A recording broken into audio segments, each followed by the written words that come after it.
Hi! This is the last chapter for today I'm gonna be posting. Hopefully. Did I start my I forgot to do my cap cut. I guess I'll do that while I'm doing this intro. Anyway, this is chapter 12 of Black Cats Are Bad Luck and So Are You, Kid by Holly. Um, I'll be honest. When I when I started this today, I actually did not expect to actually get through it. Our black cats are bad luck, and so are you, kid. Winner. Sorry, I'm typing down the title on my file so I don't lose the file. Okay, so I didn't I didn't think I would be able to successfully do it. Not because I can't talk enough. It's because I didn't look at how long these chapters were. I've gotten really lucky and I've gotten 4 short chapters in a row. But, you know, you never know. And this is kind of just my way to try and get me better at finishing stuff because ADHD makes it really hard to finish shit. That reminds me, I gotta finish writing that fic and finish writing that D&D thing. That D&D thing is gonna be hard to do solo. Anyway, that's not the point. Anyway, like I said, this is chapter 12 of Black Cats Are Bad Luck and So Are You, Kid by Holly. Let's get on to the story now and stop my rambles because holy fuck, I rambled for 2 minutes, basically. See, a hackhead, I'm just gonna shut up now. They had gone to bed that night. His homeroom teacher asking him if the boy would rather sleep in a cat bed or on the pillow, as he had been. Azuku chose the pillow. It was comfortable, and the man was warm. Much more so than the cat bed that smelled like the grumpy old cat that had been released from his cold tile prison and was glaring at him as he was introduced to the cat bed on the shelf of their bookcase. So Azuku made what seemed like the smart choice and laid on the pillow next to his teacher, which seemed safer and seemed to appease the fluffy ball of rage on the opposite side of his English teacher's head. Though the cat now kept trying to smother his English teacher, trying to claim the man. The man kept choking on fur every 10 minutes or so, making the raven-haired man to Zuku's left chuckle quietly as he read his book. Though it did surprise Izuku a little to know the man wore glasses, though it made sense. The blonde eventually set the cat back into his cold prison with his cat bed, shutting the door to block out the monster's desperate cries. Meow! Meow! Meow. What has gotten into him? His English teacher said as he walked back in and shut the door behind him. The man sat back down on his side of the bed and sighed. His homeroom teacher setting his book down and looking at the other over his glasses with a mischievous smile on his face. Azuka watched his teacher and sighed, hoping that the banter about to happen would be child appropriate this time. Your cat is just an asshole. His homeroom teacher said matter-of-factly. The blonde huffed, took off his own glasses, and replied, "It's technically yours. It chose you, therefore it is a traitor and your cat. You're just jealous. No, that's your cat. You're just jealous that he gets to sound my face more than you."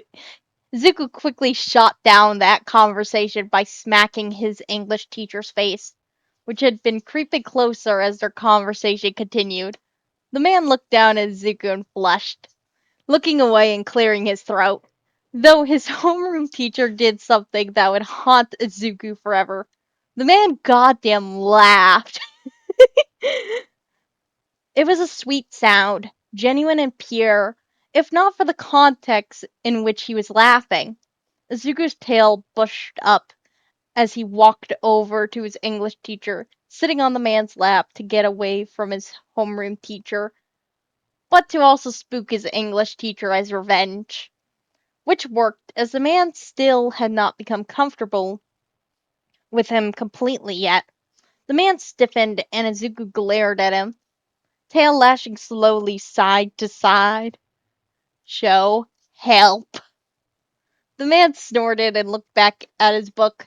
On your own. The man above him gawked at the other, but it did nothing as the man nonchalantly turned to the next page of his book.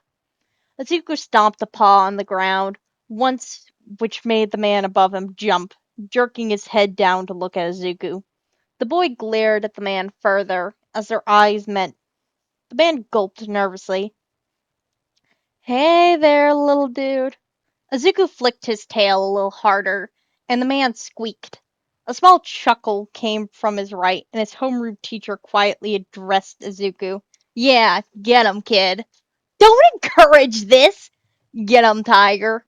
The man was grinning, and his English teacher looked like he half wanted to strangle the man and run away, but was stuck by the small creature on his lap and the shaking in his arms. The other finally looked over and sighed, bookmarking his book and looking over at the man. What has you got? What has got you so worked up, Hazashi?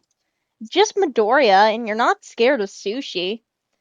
The man sighed and picked the small cat up, and deposited him back on the other's lap.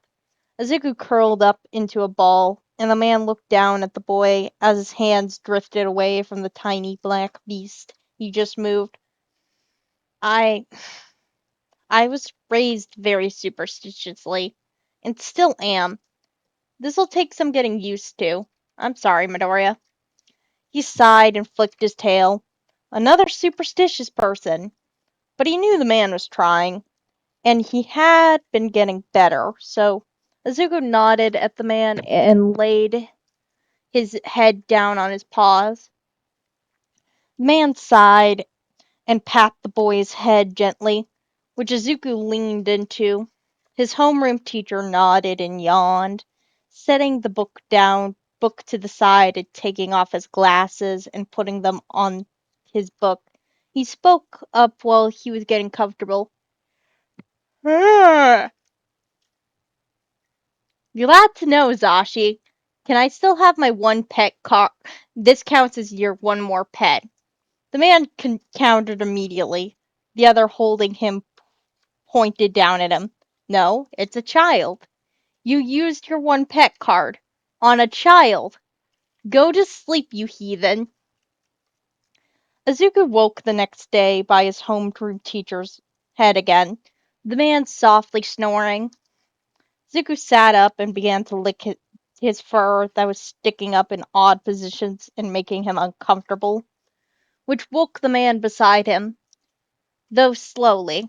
Izuku watched as the man blinked slowly, as if processing the ceiling above him. It was funny to watch his teacher sigh and decide to go back to sleep, closing his eyes again with a soft grunt.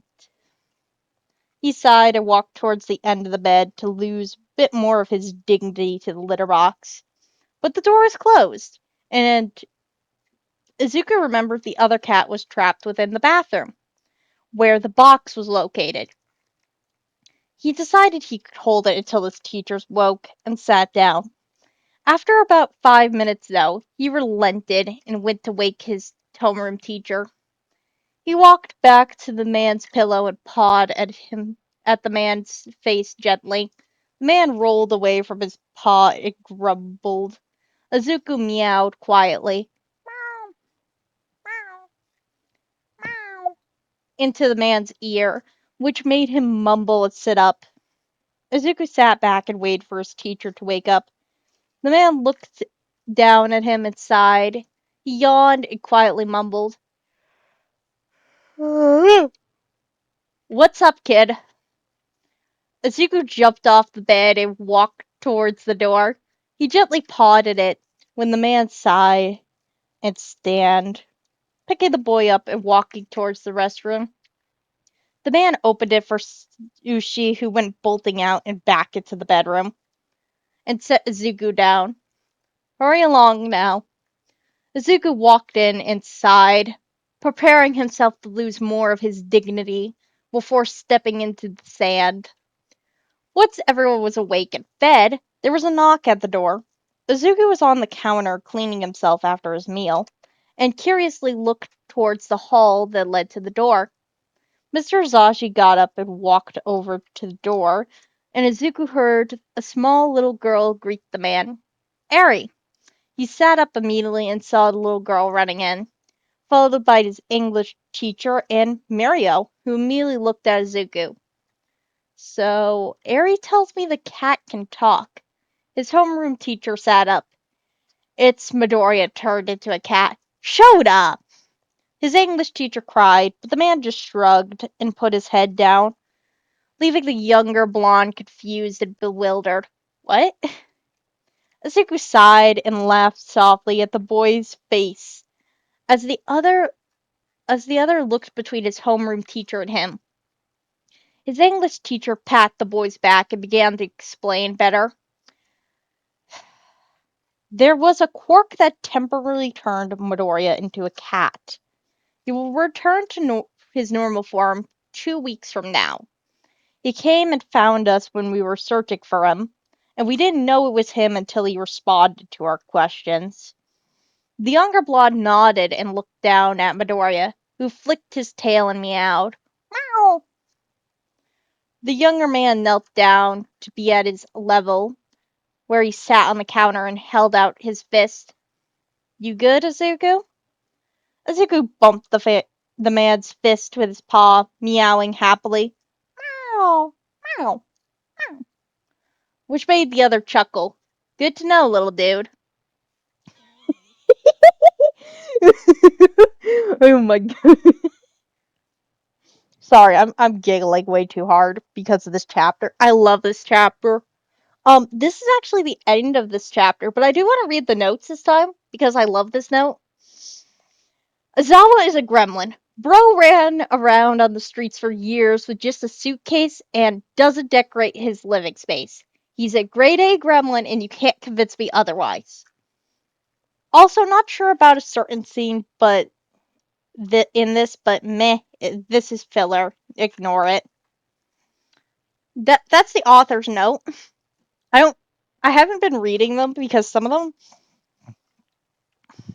them are about votes that like have passed like years ago. Because this fic was written in 2023. So, if it's a vote, I'm not going to read it. But if I notice it's funny, I may read it. Maybe. I don't know. I don't know. I will say this right now. Chapter 29 isn't actually a chapter. It's a little note about them, about their stance on things. So that chapter will not be read. So if you're confused and you're reading along with the fic and you notice that, I've only read 28, even though there's 29, well, that's why. You can go read the note yourself if you want. Anyway, this is the end. Bye!